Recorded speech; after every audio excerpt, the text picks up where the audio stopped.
Hello everyone, GeneralApple here with another Ghostpia video, and today we're about to start the third episode, which is called The Day We Found a Workplace to Work At, which is quite the name. And as I said in the previous video, in case you haven't heard or forgot, basically I'm just gonna split the episodes into 2 or 3 parts because they are quite long. I thought each episode might be a short, like an hour long or a bit more than that, but no, it's actually more than 2 hours in length. So I'm gonna split each episode into 2 or 3 parts. Hopefully that's okay with you guys, but with that in mind, if you enjoy these videos, make sure to leave a like and subscribe for more content. And of course, let's just begin, right? So, let's start. Surely, this episode will be less confusing than the last and will answer all the questions we have, which is so many, like holy. This is truly confusing. I think that timeline is also wrong, like a bit weird in here. Konnichiwa amigos, that's quite the greeting. I'm pretty sure those are the first words she shouts upon running into my room. By she, I mean Yoru, and by I mean me. For a long time, so long that nobody even knows how long, this town had exactly 10,024 ghosts. And now, we have a newcomer, Yoru, who's wandering about my room and looking at things curiously. That's a pretty neat artwork. She keeps saying things like that. She seems interested in just about everything. Was that thing always here? And is it even an artwork in the first place? Well, whatever. My ghost memory never been reliable anyway, and that is true. If I'm a ghost now, does that mean I was once alive? Ghosts were alive at one point, right? I mean, that's what being dead implies, doesn't it? Or are we born as ghosts, stuck here forever? But for what purpose? I wake up to the sound of chaotic snoring that sounds like a tank engine after someone tossed a sugar cube into the gas tank. Actually, I don't think I slept enough to say I woke up, but you can't wake up if you were never asleep. In the same way, you can't become a ghost if you don't die. It's been like this the whole time, even though it's almost morning. As a result, I'm tired all the time lately. Just a bit earlier, I could sleep as much as I wanted for whenever I got sleepy, so this change is taking a toll. Yori isn't a bad person, or a ghost, in my opinion. She probably treats me with warm love, or something like that. But it's a little suffocating for me. It's a little lonely to be completely isolated. Sometimes I want to see friends, but I feel more relaxed when I'm frozen in the cold dark void. That's just my nature. This current situation is clearly uncomfortable for me, but I don't think I can get Yoru to understand my plight. It's way too warm in my bed right now.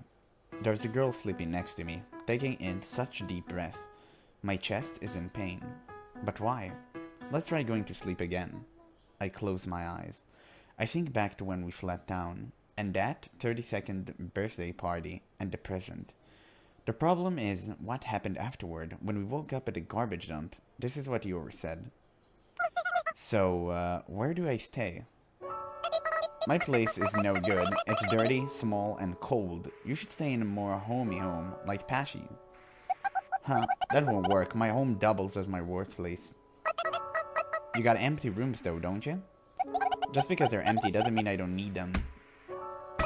A piece of shit. Ah, damn it. Stop. Pacifica stomps on Anya's face. Yoru looks on curiously for a while before she turns around to look at me. Looks like I'm in a pickle, huh? She just says that. Her eyes pierces right through me. That's when I say something all too naturally, almost by reflex, and as if I had prepared a script beforehand. Why don't you stay at my place? Temporarily, I mean. Why did I say something like that? Even Anya and Pacifica both seem surprised by my proactive suggestions. I don't even know what I meant when I said temporarily I mean. Anya, Pacifica, and I probably all thinking the same thing.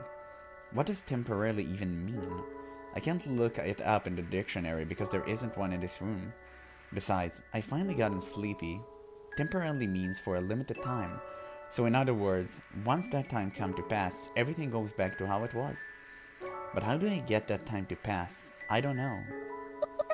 I'll discuss this with the others. I muttered that before I finally managed to start falling asleep. Not a very deep sleep, but it's still something you could call sleep. Sorry. But right before I fall asleep, I feel like I see and hear something like that. I'm not entirely sure, but this is what dreams are like, right? Oh, there we go again. Same opening. Okay, already we started a pretty reasonable start. Because now at least we know that whenever stuff die, it does go to the garbage dump. So they did indeed die and went back to the garbage dump. So it makes sense. Hey, it's our friend now.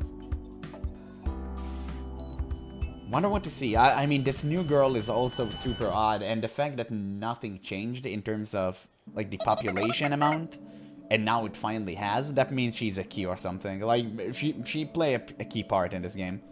In the story. It's gotta be, right? I gotta figure it out. That's too bad. And of course the missile. More people, more problems. Start episode 3. That's the achievement, by the way. So, yeah, like, look at the missile. What does he do here? There's gotta be, like, a bigger story in here. In a corner of the plaza at the center of town, Anya kicks some snow on the side of the street, sending shiver of icy scattering as she says that. I call the girls here, seeking advice. It's just Anya now, but Pacifica should be here eventually too. Yeah, so what do you think I should do? I blankly watch as Anya plays with the snow as I ask for her opinion. She looks up and answers. I figured that'd be the case, but personally, I don't know. What do you think, Teach? Hey, hold it right there. Whoa, you spooked me. I was trying to be sneaky, and why are you calling me Teach now? Nothing wrong with calling the Teach, right, Psycho? Teach? So, what do you need to discuss? Is that it? No, wait, let's take this somewhere warmer. Good idea. How about over there? Sure. Save us the trouble of walking since it's close. After a short delay, I followed her gazes to find some sort of establishment. A cafe, I guess? Huh. A cafe. When I mull over the word in my head, I suddenly feel my stomach sink. On the other side of the lit window, countless shadows of ghosts. Is that redundant? Make a commotion, signaling to me just how busy it is inside the cafe we're about to visit. A death sentence.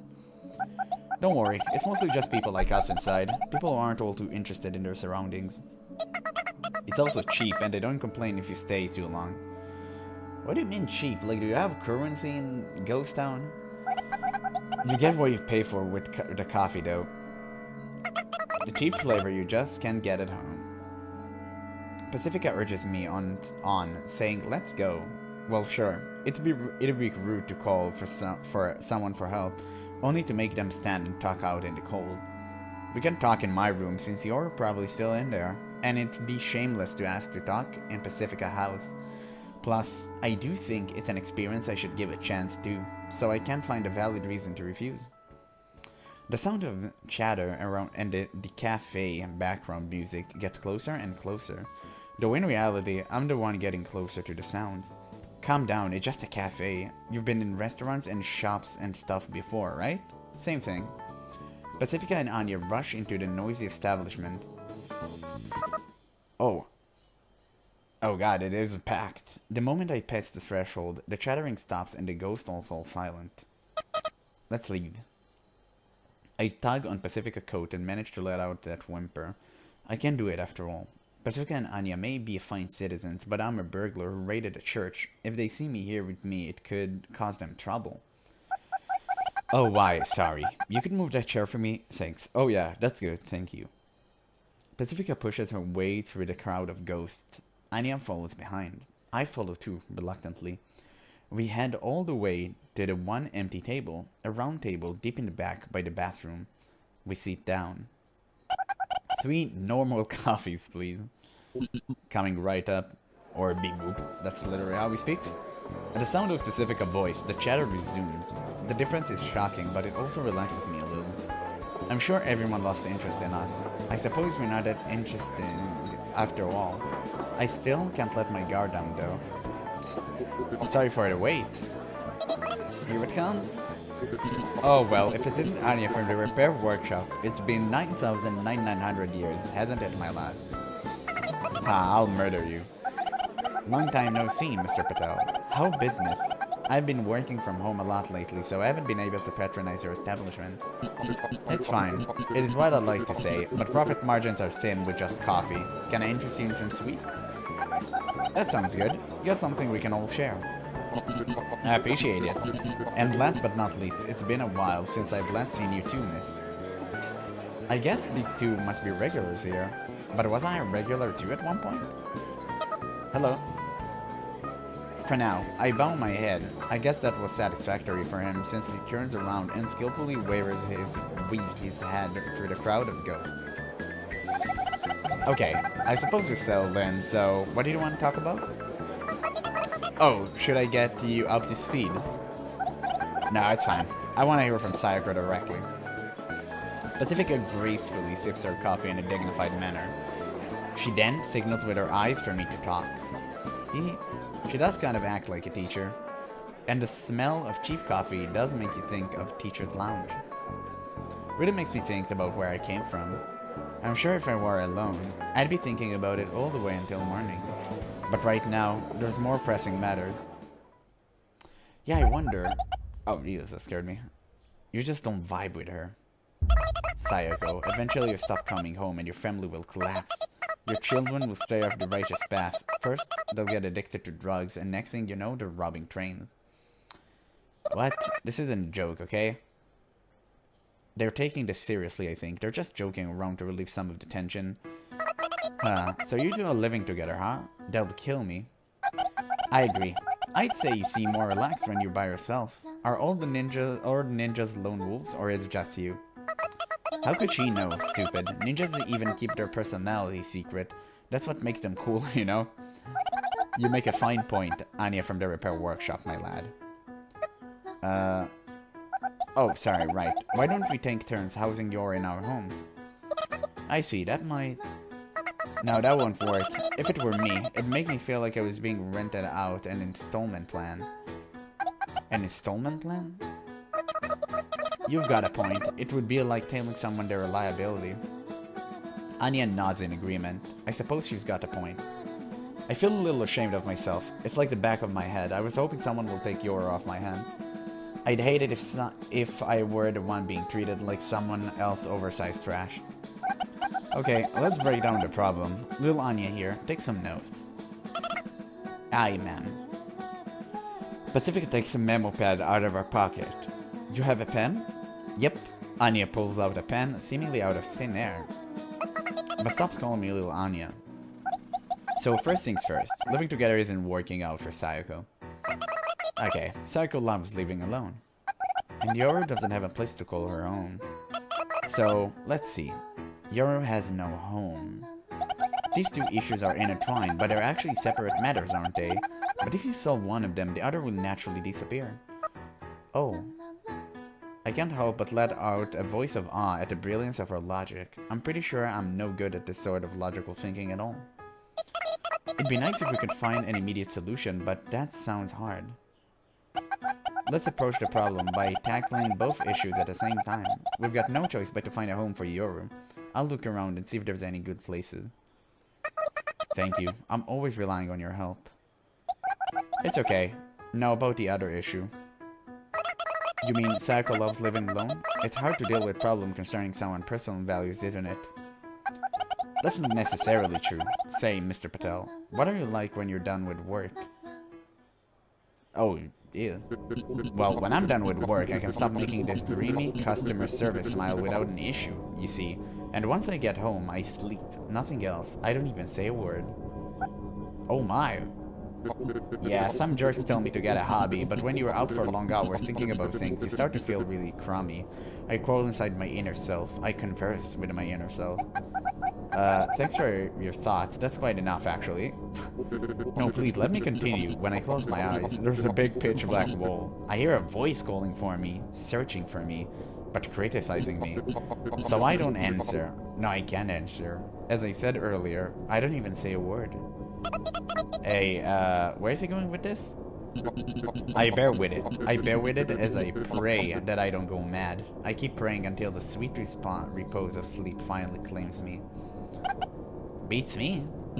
Before work today, I sat in my car and cried at the wheel for just 3 minutes. You guys should give it a try.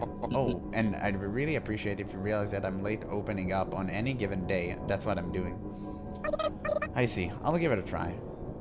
Please do. Anyway, here's an assortment of cookies for you. Enjoy yourself. Jesus, dude, what was that? A little while after Mr. Patel leaves, it takes us a few moments of silence until we can ignore what just happened and move on. He needs medical help, preferably for someone patient and courteous. That enjoy yourself almost sounded like a challenge. Yeah, that was a bit creepy. What were you talking about again? Yeah, again, more questions than answers. Work. We were talking about crying on the toilet to feel better, weren't we? No, look, Sayako, he might be a bit of a special case, but typically most jobs aren't that bad. In fact, there's nothing better than to find a job that's perfect for you. Huh, you think so? When you come home after work a little tired, it changes your mood, and by earning money, you're likely to open up more opportunities. But can I just casually start working after all the chaos I caused? Nobody will try to kill me or anything. You just gotta kill them first. Good point. Astonishingly, I'm thinking pretty positively.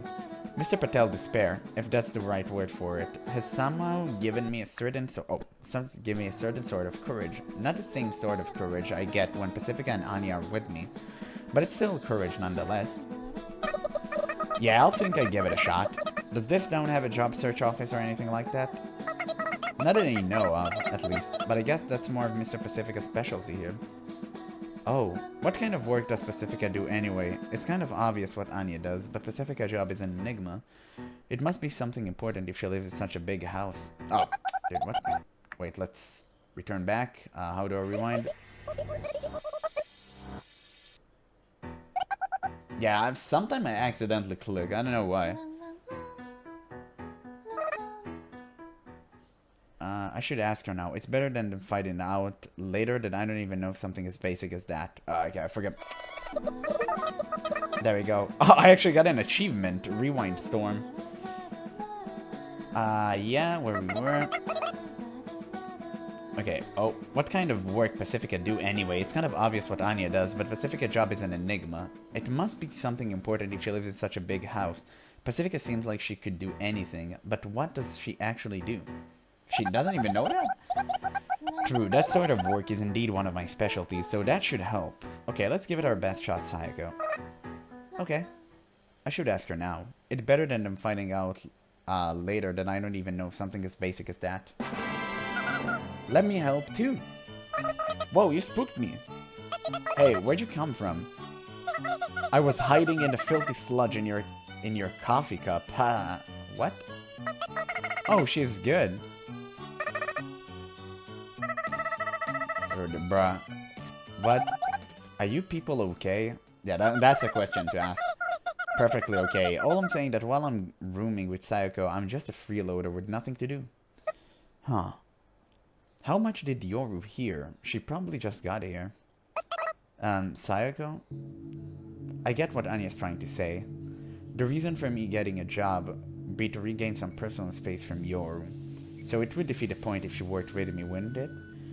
That's the point Anya's trying to make? Yeah, you could do something too. I hope we can both find a good place to work. Well, I only say that for my own sake. Your expressing a desire to work could imply a desire for independence. I can't just get in the way of that. In fact, I think I should be supportive of her. You sure? I'm sure. Whatever could you mean? I'm not that cruel. Okay, yeah, I think I was kind of cruel back at the church earlier, but you know what I mean. I get the feeling Yoru would be quite good at handling interviews. Way better than me anyway. I feel some sort of coarseness in my chest. Very well. A jump for one and a jump for two aren't that much different. I'll set you up before the day's gone. Done. So, it'll be like a piece of coffee cake for you then. I suppose. Hey, is she like that at home too? Yeah. By the way, do you notice the missile is like a reoccurring theme? You constantly see it. You see it in the church. You see it outside of windows. Something with that missile. What? I mean, kind of obvious. It literally sticks in the middle of town. But something with that missile Probably maybe landed and killed the entire, like, town people, maybe? In real life? I feel you for you. Yours says something completely unrelated to the topic at hand, taking Pacifica and Anya back.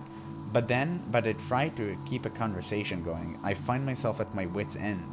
It's not like I'm feeling left out or anything. It's just that sort of banter takes me back.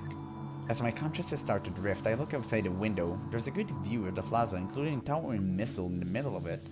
Maybe it's like a giant gravestone. The names of 1,024 ghosts are etched upon that missile. The husk of a weapon of mass destruction that failed to carry out its mission. For where I'm seated, I can't see the part that has my name on it. Yeah, I don't think it failed. Okay, I know you. You're the ninja girl. We live in the same apartment complex. Pacifica said she set up before the day was done. I thought she meant she'd get in touch with some contacts or something, but she even set us up same-day interview. She's truly amazing. Is that so? Our prospective place of work is a cosplay shop on the outskirts of town. We're in the back room of that shop right now. The employee interviewing us is a girl with a somewhat husky voice. She seems kind of punkish, so I was really nervous at first. But she has a very gentle, somewhat familiar way of talking, which is kind of relaxing. Yeah, I haven't seen you around lately though. You've been staying away from home or something. Anyway, you on the other hand, I don't know your name. My name is Yoru. I got it as a birthday present. Ah, I see. As a present, huh? Good for you. My name's Lauren. Yep, it is sure good. Thanks, Lou. Lauren, or rather, Lou. Lou, I guess. Gets up from his seat. Now then, let's see. First I'll explain to you how to bring in a newly arrived stock and dispose of unsold stock. Yes, ma'am. Yoru follows Lou lead and gets up as well. And then a bell rings. Now that I think about it, that must mean the store door opened. It made the same sound when we came in after all. Oh, looks like we've got a customer for once. Yoru, go greet them or something. Aye, ma'am. Lo beckons me deeper into the shop. You sure about this? Yeah, it's fine, it's fine. It's much more fun to teach new recruits than it is to deal with customers. Lo peers into my brown eyes with her fair eyes. I can feel my heart throbbing, for various reasons. Wouldn't you agree? Her slightly husky voice really matches her fashion sense. I think it's fitting and beautiful. I wonder how I can become more like her. I agree. I totally agree. In any case, there's no way I could disagree with her. So let's see. First of all, that box over there is newly arrived stock. Okay. And that box over there is unsold stock to be disposed of. You with me so far? Oh, question. Go ahead, ask away. They're both empty, aren't they? Yeah, I guess we rarely do receive new stock or dispose of unsold stock. Huh? Actually, now that you mention it, when was the last time we had either of things? Maybe, again, 9,900 years ago? Everyone is constantly using the same number. Yes? Sorry, can I ask another question? Are you sure this shop needs more workers? I can hear a low gasp in realization. She closed her eyes, take a deep breath and speak slowly. Yeah, honestly you're right. Business is no slow here. I've got plenty of downtime just working by myself. Then what do we do for work? Oh, sorry. Well, the manager seems kind of frantic. I'm sorry. Never mind that. I guess you can, like, clean and stuff? Okay. Things are kind of awkward after that, so we both felt quiet. I think Love's trying to come up with some sort of work the two of us can do, but the fact that she's not saying anything probably means she can't think of anything. I wonder how that customer is doing. Alright, sorry. I don't know what to say, so I just nod vaguely. Thank you. Right as Lo and I get back to the storefront, you're allowed a cheer loud enough to drown even the store's loud background music. What, you actually sold something? No way, it's been ages since our last sale. I'm surprised, of course, but Lo is even more surprised. Is this store really that unpopular? What did you sell? It must have been that frilly thing, right? Frilly thing, right? No, it was the automatic rifle and the bulletproof vest. I said, you look marvelous with them, and the customer bought them. I see, I see. I guess it's finally time to get some new stock. So does it seem like it'll be tough working here? She actually said she realized that she fully staffed already. I feel a little uncomfortable as I say that. I'm sure Yor is quite employable as a customer service worker. I see. That's too bad. See you again sometime. Yeah, I'm real sorry about that. Feel free to drop by my room sometime, you two. But it looks like neither Yor or Lo seem to mind, so I guess it's all okay in the end. Be sure to turn the heater on. Yeah, I'll put it on full blast. Should I say something? And play some good music too. I just don't want to say something and have it turned out weird. I don't want it to seem like I'm trying to avoid you or anything, though on second thought, I kind of am, but not in a bad way. Do I have the capability to convey such a nuanced thought? I can play a little piano, so I'll practice. I'd like to hear some stories from you too. I don't know. Lo herself was considering hiring Yor for a customer service job, but it seems that she won't explain why she doesn't, because of how obvious the reason is. Then again, they're both so kind that they'll probably explain it to me, no matter how obvious it's supposed to be. So should I ask? Nah, maybe not. Okay, let's make it a night to remember. Bye. Sorry you couldn't help. Thank you for your time. I conclude that these two have way better judgment than I do, so it doesn't make a difference whether I say anything or not. Just making excuses, huh? I'm sorry. I didn't mean to say those words out loud, but Yoru picks them up anyway. About what? I just feel like I've wronged you in some way, Sayako, but I kinda sad since I don't know what it is. She's just being a little too, conscious. You didn't do anything wrong, Yoru. It's getting late. There's nobody else on the suites but us. I'll do my best. There's the missile gun. Our conversation isn't quite lining up, and neither are our footsteps. That doesn't stop even as we approach the plaza. I'm walking ahead of Yoru, but my slow pace slows down even more, and Yoru overtakes me. I stop in place. I look at certain something. What's wrong? I step up and pace up the cage to Yoru. Nothing. The thing I was looking at, the missile, is missing Yoru's name. I am a little bit jealous, but I feel like something's off about it. We keep walking back on the way home. As we walk, I think to myself, what would she want? Maybe I can just give the place to her. That's an option. You there, Sayako? Yoru speaks up without turning around. I'm here. You can hear my footsteps, can't you? Please stay with me, okay? My chest is in pain, but the air I breathe is so clean I feel both painful and cleansed. All in all, I feel satisfied. If only I could go to sleep and just die right now. But that's impossible. I can't die if I'm not even alive. I'll try. There's no real meaning to this conversation. There's no real meaning to us either, I'm sure. Just meaningless ghosts walking around Ghost Town near the break of dawn. We're almost home. Yeah. What's going on? What the hell is that? Guy in a hazard suit? In a hazmat suit? Nice! It looks great on you. You're meant for this job. Despite what Pacific is saying, it's obvious that this outfit would look the same on anyone, no matter who's wearing it. She said she looked for a job that always short-staffed this time, and this is the result. Salvaging, searching the garbage heap for usable object.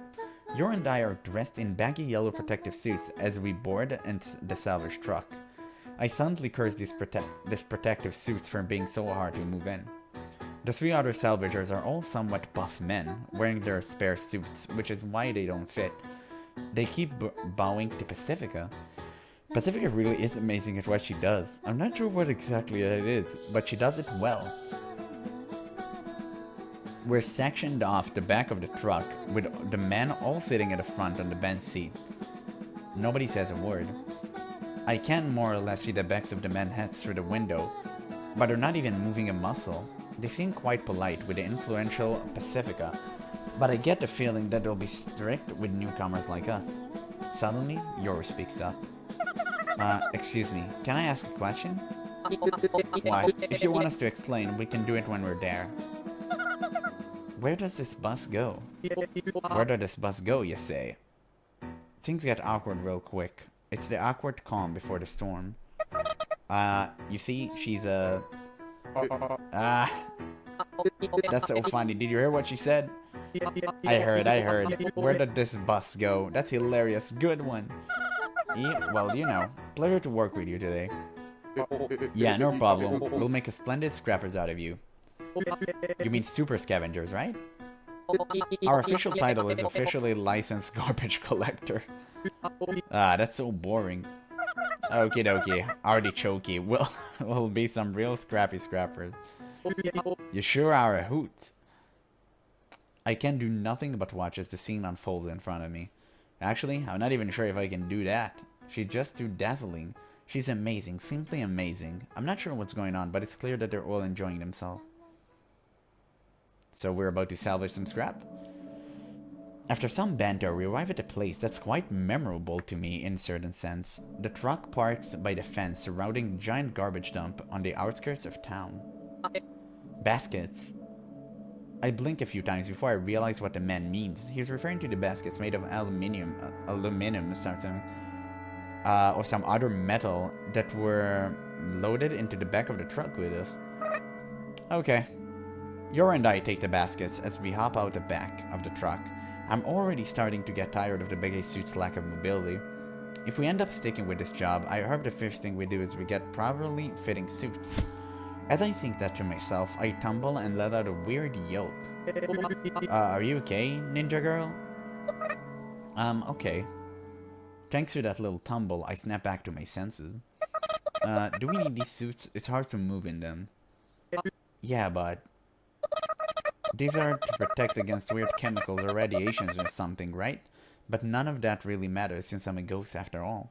It still hurt, you know, and it still kind of sucks to die, even if you know you'll come back to life, doesn't it? Come back to life? I'm not sure that's the right phrase. We're not alive to begin with. I mean, we're ghosts. So it's weird to say we'll come back to life. Well, you've got a point, but this is too baggy to move around in, so it'll be hard to work in it. So, do I have to wear it? I mean, I've been here in normal clothes before and nothing happened to me. I'm sure they're just being overly cautious. In that case, I'll take mine off too. Whoa, whoa, whoa. This is what it means to be a man.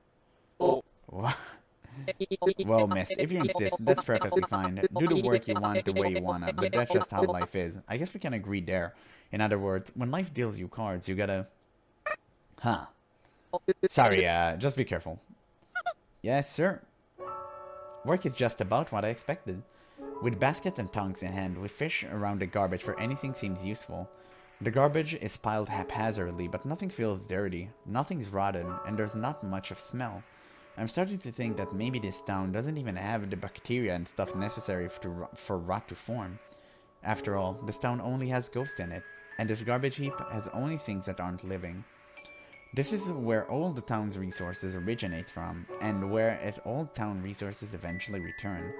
One of the men instructs me to search for electrical appliances. My instincts somehow tell me that there's no good finds at my current location, so I distance myself from Yor and the men who are searching for garbage within a set perimeter. It's not because I can't handle hearing Yor chatting and laughing with the men, at least I don't think that is. I suddenly notice a car windshielded at my feet. Oh, windshield. Oh yeah? What about that car? Do things lost outside of town come back here too? Did that car get buried somewhere in the garbage pile after it exploded? If so, did it come back as an individual parts or as a whole car? If it came back as parts, then maybe this windshield belongs to it. As I think that to myself, I noticed there's a microwave oven caught underneath the windshield. Wonder why I didn't notice it earlier. I lift up the windshield and hurl it somewhere. I hear the sound of glass shattering. I found a microwave. I rush back to the scavengers to report my find. It's my first big find of the day. Ooh, what's that sound you, Sayako? Yes, the microwave was shielded by a windshield, so I threw it into the wind. I fail at forcing a laugh, so it comes out more like a spasm. The men try to say something, but it looked like they're speechless, so I can't help but groan. I'm just not good with this kind of stuff. I feel like I've felt this way before. Several times even. Have I never tried to improve? Or am I just unable to? I feel like it's too late for me to even know at this point. Hey, it's them. One is a truck filled with buckets of garbage, or rather, I suppose I should call them resources. Now it makes several stops in the outskirts of town. Scavenger offices and workshops, I assume. Today was the best. Thanks, miss. You're welcome. So, what do you say, you two? Wanna work with us? It's tough work, but we're happy to have you on board if you want. Sorry, but I don't think I'm cut out for this. My apologies. Thank you for your time. Oh, I see. It feels like they already knew that what my answer would be, but they had to pretend they didn't. They have to uphold a pre-established harmony, I suppose. So, what about you, miss? Join us. We can play I Spy as we collect garbage. Hey, cut it out. It's her decision. I'm a little nervous. I'm sure you're resolved for it. And if she joins them, that means our relationship will change, which is why I thought I wanted, but now I'm not sure. I take a deep breath and look at Yoru from the side. If Sayaka's not in, then neither am I. Yoru. I have to say something. I want to object. I want to tell her that she's making the wrong decision. I'm sorry. You apologize, but for what? Why? I just don't know. I don't understand. Are you sure? Yeah, I agree. Are you sure? Pipe down, you. Sorry, but I've made up my mind. I'll come visit, but sure to turn the heater on. Be sure to turn the heater on. And with that, Yoru starts walking. She grabbed my wrist with surprising force coming from her slender arm. I managed to keep up with her despite stumbling a bit. Sayako, the night's still young, so why don't we go to Miss Pacifica's house? We have to report to her after all.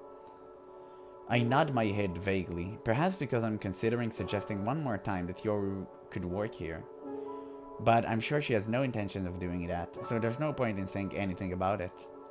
You are so good at the job. You look like you were having so much fun, so why did you reject her offer?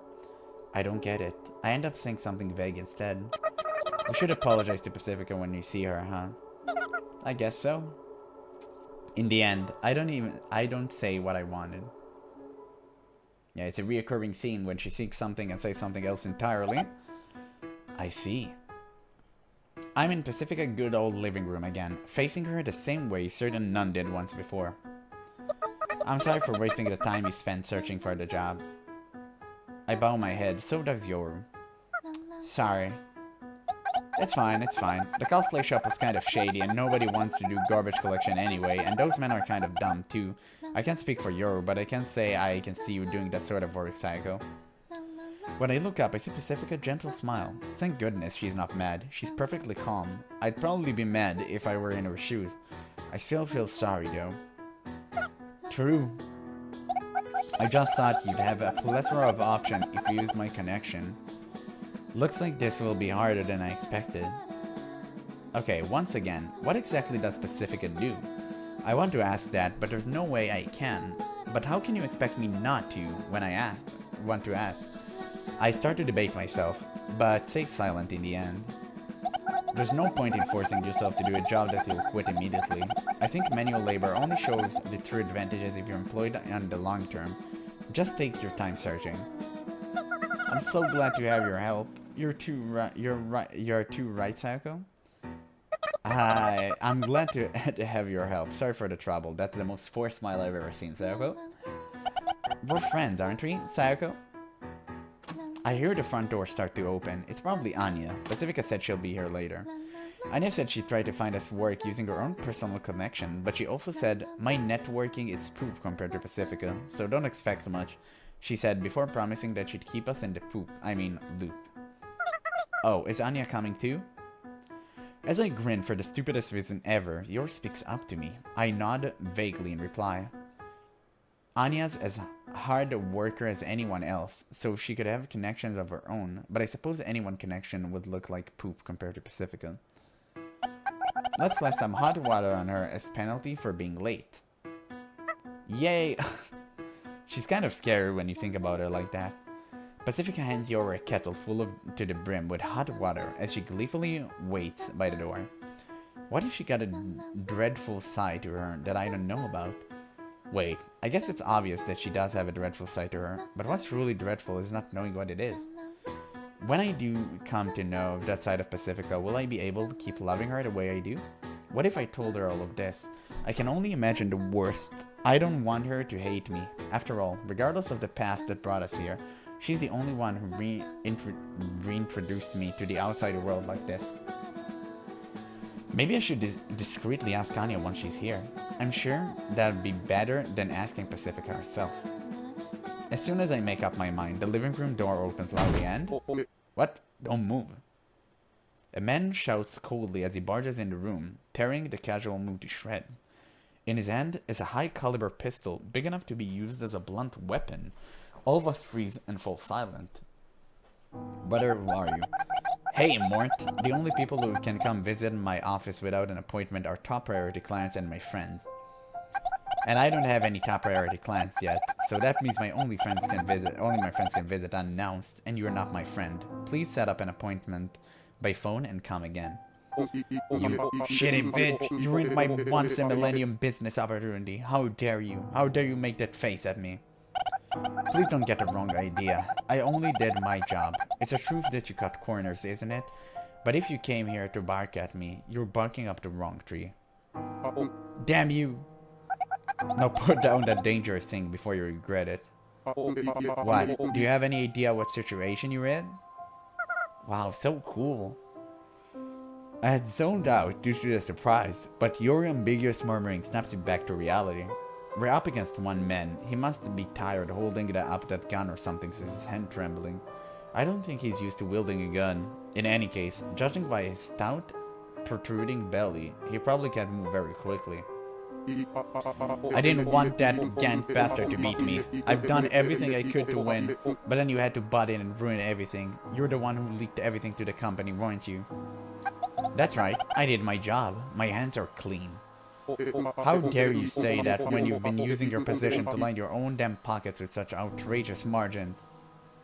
Everything will be fine, I can take this guy. The situation itself isn't good, but I'm happy at the possibility that I can be useful to Pacifica. So, what do you want me to do? I want you to die. What's the point? I'll just come back, you know. Do you have the brain of a child, Mort? Pacifica's voice is cold. Cold enough to freeze the steam this man's been spouting. I can at least make you writhe in pain by filling you with lead.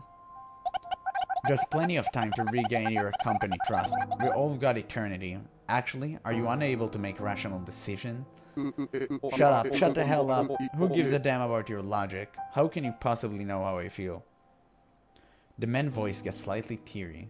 On the other hand, Pacifica's stance gets firmer and firmer. So much that I'm wondering if she can even see the gun in the man's hand. Oh, is that so? I understand. Allow me to make it up to you. Suddenly, Pacifica softened the tension in her voice. The man mumbles but ends up not speaking. It seems like Pacifica intends to resolve this problem with money. I send her a look that says, there's no need to do that. Pacifica picks up on my signal, but she responds with a wink that I'm not clever enough to decipher. Pacifica picks up the pouch that was left on the table and starts rummaging through it. She then takes out a small tube. It's probably a lipstick. If you're going to pay out, then do it in cash. I'm done playing your games. Oh, that's too bad. Something shines in Pacifica's hand, and at the same time... Oh my god, a dry bang rings out. Yes, that scared... Oh my god, that's actually made me jump. The man's gun hits the floor with a thunk. He then falls to the floor, holding his shoulder. Oh, that's a pistol? I'm all out of cash, but I got plenty of lead. Okay, that's a line. It's only when Pacifica says those words that I realize the lipstick in her hand is actually a teeny tiny gun in disguise. If you'd like a second payment of lead, then by all means come and take it. Pacifica calmly asserts as she picks up the gun and the man dropped and pointed it back at him. The gun looks too big for Pacifica's slender arms, but for some reason it looks more deadly than when the man was holding it. The man mumbles and groans, but no intelligible word comes out. He must be in too much pain to speak. I can't hear you. Pacifica kicks the groaning man. Specifically, she kicks his gunshot wound. Instead of screaming, the man's body twitches and convulses. His body is collapsed face up. After losing consciousness for a few seconds, the man tearfully pleads with Pacifica. Mercy, please have mercy. It hurts. It hurts. Get lost now. And be sure to tell your little friends exactly what happened here, you hear me? Okay, okay, I promise. I promise. Pacifica takes a step towards the man. It looks like the bullet still lodged into his shoulder. The man squirms to get some distance, perhaps having recalled the pain of being kicked in the gunshot wounds moment earlier. Know your place, shithead. And with those final words, Pacifica shoves the sole of her boots as far into the man's rear as physically possible. The man scuttles away, surprisingly quick, as if borrowing the momentum from the kick. Whew. I look at Yoru beside me. I kind of expected it, but her eyes are sparkling even more than I had imagined as she rushed up to Pacifica and hugs her. That was amazing. Say that line again. Hasta la vista, baby. I didn't say that. Yo, what did I miss? Anya suddenly pops in through the door the man left wide open. Looks like things got kind of weird here. That what is his face guy was here, wasn't he? You saw him leave, didn't you? I've already taken care of him. Oh, and that thing worked like a charm. I'd like to order a dozen. I quite like that sort of thing. Oh, seriously? I'm quite proud of my handiwork on this one. On that one. Wish I could improve the shell ejection, though. I know it can't work out exactly like the movies, but still. What does Miss Pacifica do exactly? Yor whispers in my ear. I feel ever so slightly relieved to know that she'd been wondering the exact same thing as me. I'm not sure, but she's probably some sort of an agent. An agent of what? Something. Once that non-committal word left my lips, I realize I sound just like Yor. It's kind of embarrassing. So how did the new job go? Looks like it wasn't a good match. You got any leads? Nah, nothing. Sorry. Tried looking, but everywhere I looked, places were neither understaffed or overstaffed. Just staffed. I see. I'm really sorry. Nah, I'm not blaming you or anything. I just think it's interesting. I know what you mean. This does seem like a perfectly put together machine. Meant exactly for the number of people in it. Maybe the town's just optimized that way since it's always had the same number of people? 1024. That's the ghost town population. With the addition of Yoru, that's 1025. 1025. Of those 1025, sorry. Of those 1025 ghosts, 1033 are employed. Or 10,000, dude, I'm so bad with numbers for some reason.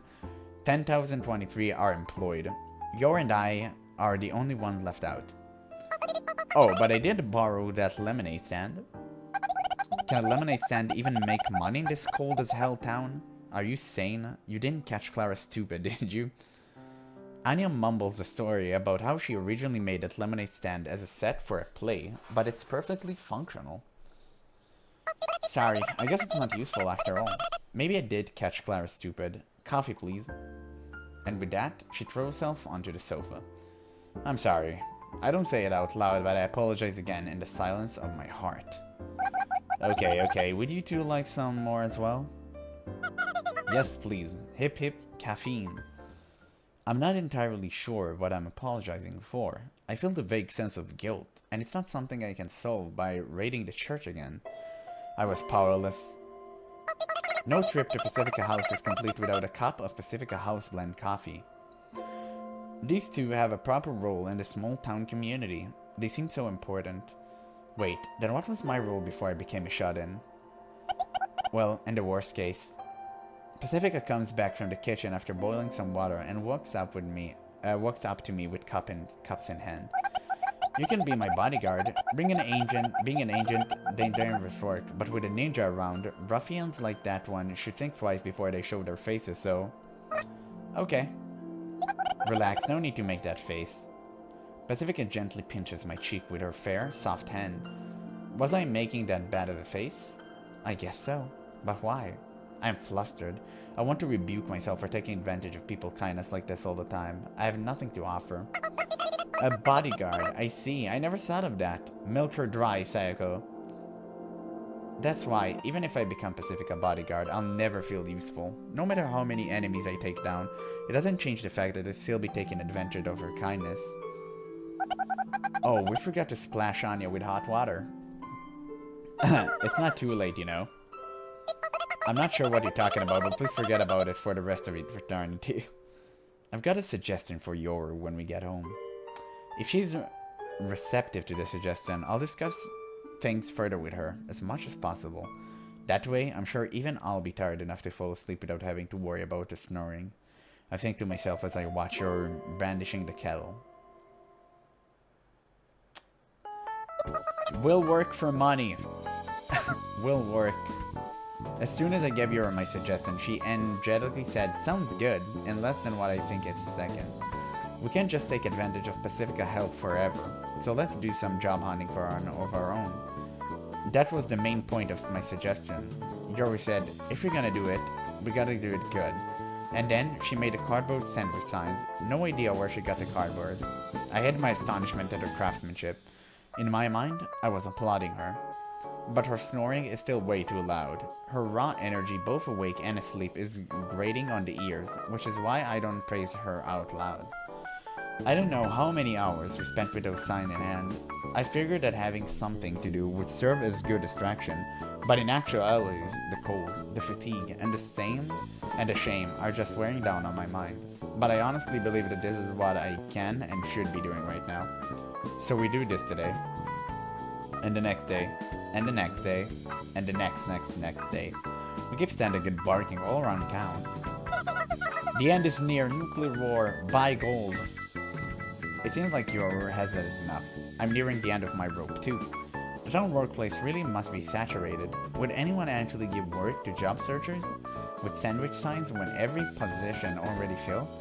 I just want to throw myself into the snow and give up. That's when somebody calls out to us. Hey, it's Mr. Patel. Or Armageddon's coming, huh? You're always living on the edge, Yoru. Guess he's not calling out to us exactly. Just Yoru, and this isn't the first time someone called out to her. Well, I've just been aimlessly wearing the sandwich sign. Yoru's been making acquaintances one by one, gradually assimilating into the town. Oh, Mr. Patel, how are you? Thanks for your help the other day. I feel a little better now.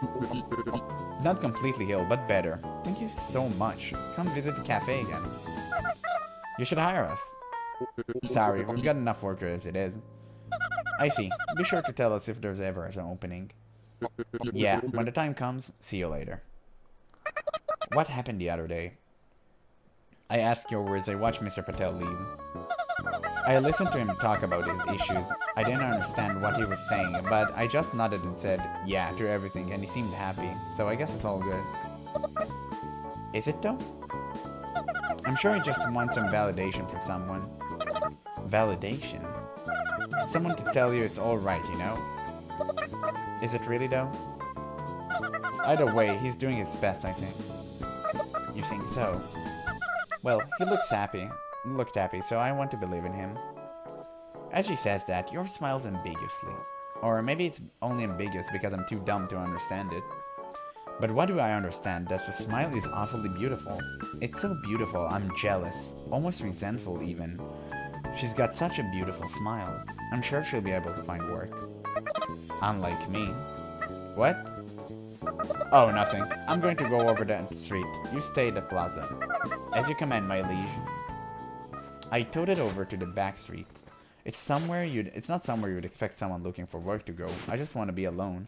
I thought walking would cheer me up, but the more I walk, the more tired I become, so it looks like I'm playing a losing game. I remember a day long ago when I waited for the bus in the rain.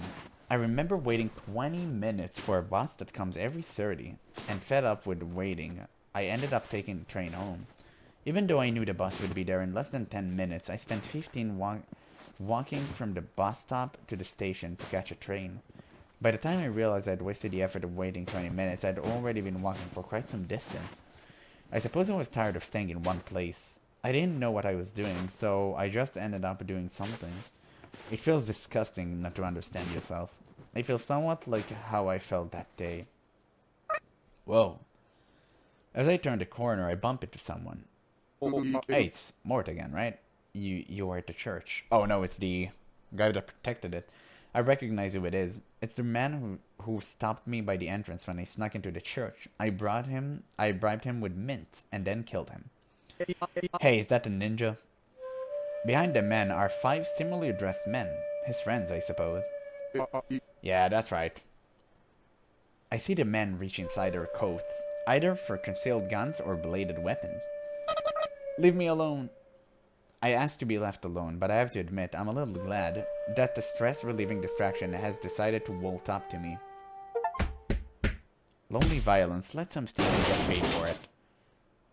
That's the achievement. Oh, we beat him up? Nice. When I come back with a broken sign and a little bit of cash, I'm greeted by Yoru and some unfamiliar furniture. Where'd you get all this? Welcome home. I was given these. You were given them?